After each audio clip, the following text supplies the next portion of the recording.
You go. We're talking specifically about Grand Prix.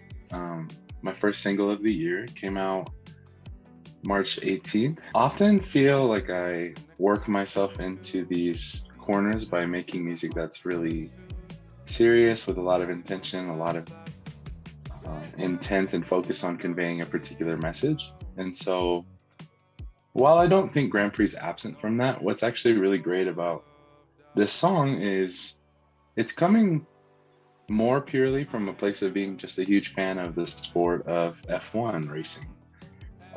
And so Grand Prix not only lyrically felt or invoked the feeling that racing gives, but also I wanted the music to kind of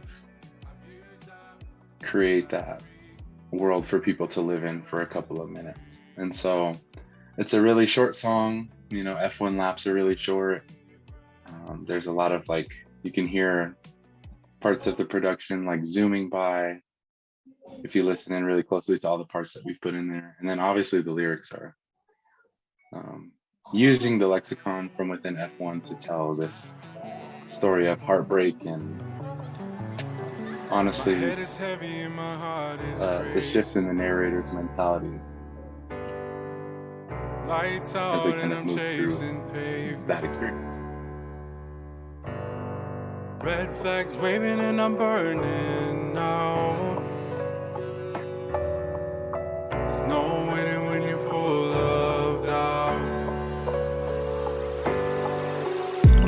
I am 99, you run me down. F1, I've used up my battery. Tired of running in your Grand Prix. Definitely helps me when I can't get focused or charged out. So when I came across your account on social media, you had this really great video about there being an abundance in life, and I just it stuck with me, and I was like, I've got to reach out to him so that he can help, cultivate the music and us be true to the community by actually talking to somebody in the community to make sure we were doing it right. But the abundance thing of you don't have to, lose for me to win too, which is such a contradiction to racing, which is funny, right? It's true. Sometimes there is a winner and sometimes there is a loser in something like racing, right? But in a world of music and art and creativity, there is never a loser, right? There's never. It's impossible. It's the fact that you tried something, it got out of you, whatever it was, whether it was, art like painting or music. So in my place of people competing with each other, whether it's businesses or markets or, I don't know, people who make similar things, it was really neat to be there's an abundance of people and things, and your sense of responsibility was only focusing on what you're responsible for birthing, like you said, into the world. So cool. And then the Grand Prix, can you tell me the actual line that I mentioned to you earlier so I don't get it wrong? Oh, sure. Yeah. The lyric that you mentioned is there's no winning when you're full of doubt.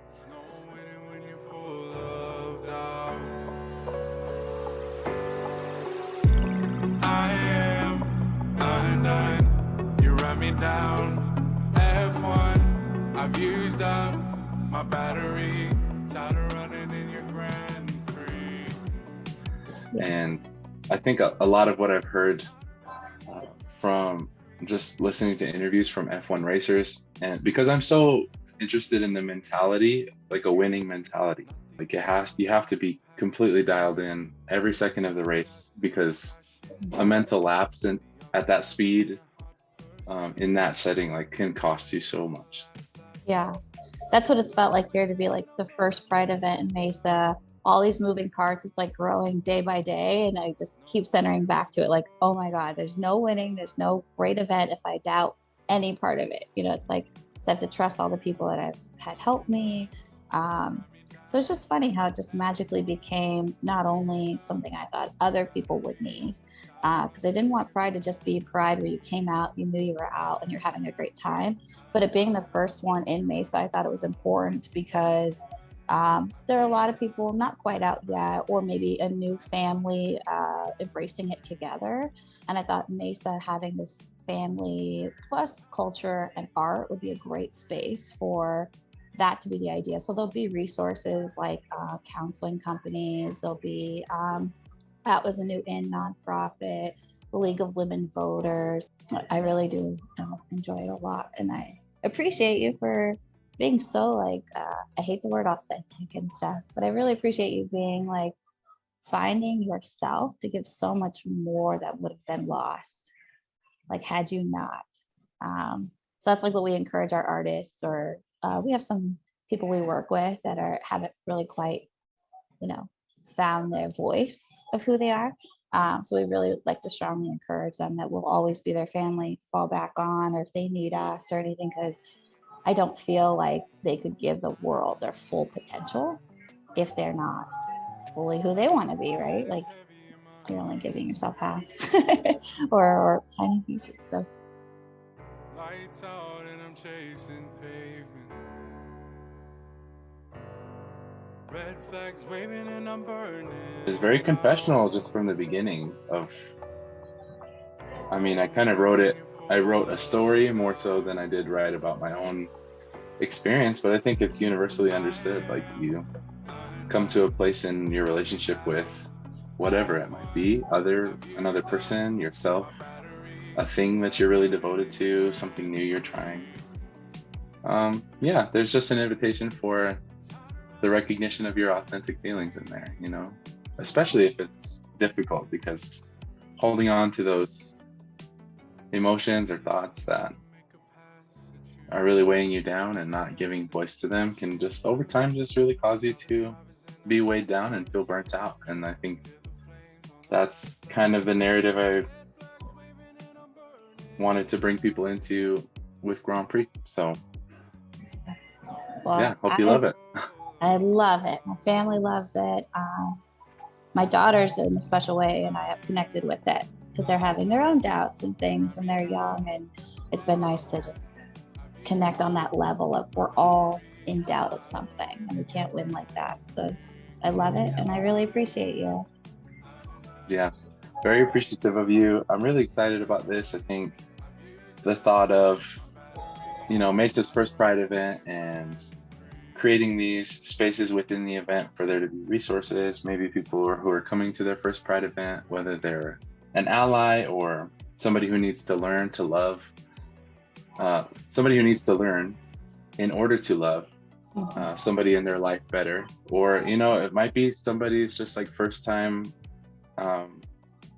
living their truth, like at an event where they get to just be authentically themselves. I think the nature of the event in Mesa, it's like their first time, it's our first time, kind of like doing this whole comprehensive event can be people's first time coming. So there's just an invitation there into newness, into something that doesn't have a blueprint, into something that is kind of unventured yet. And I think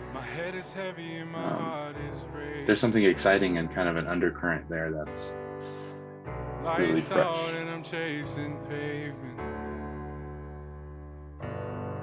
Red flags waving and I'm burning now.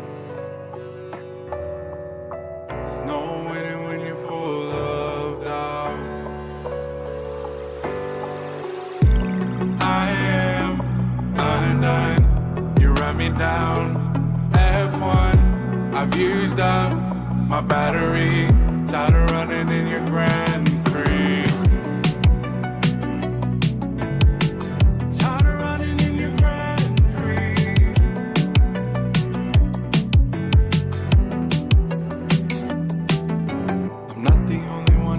Pass at you, hit the gas and a crash into the other drivers in a hot pursuit. Feel the flames on the last lap.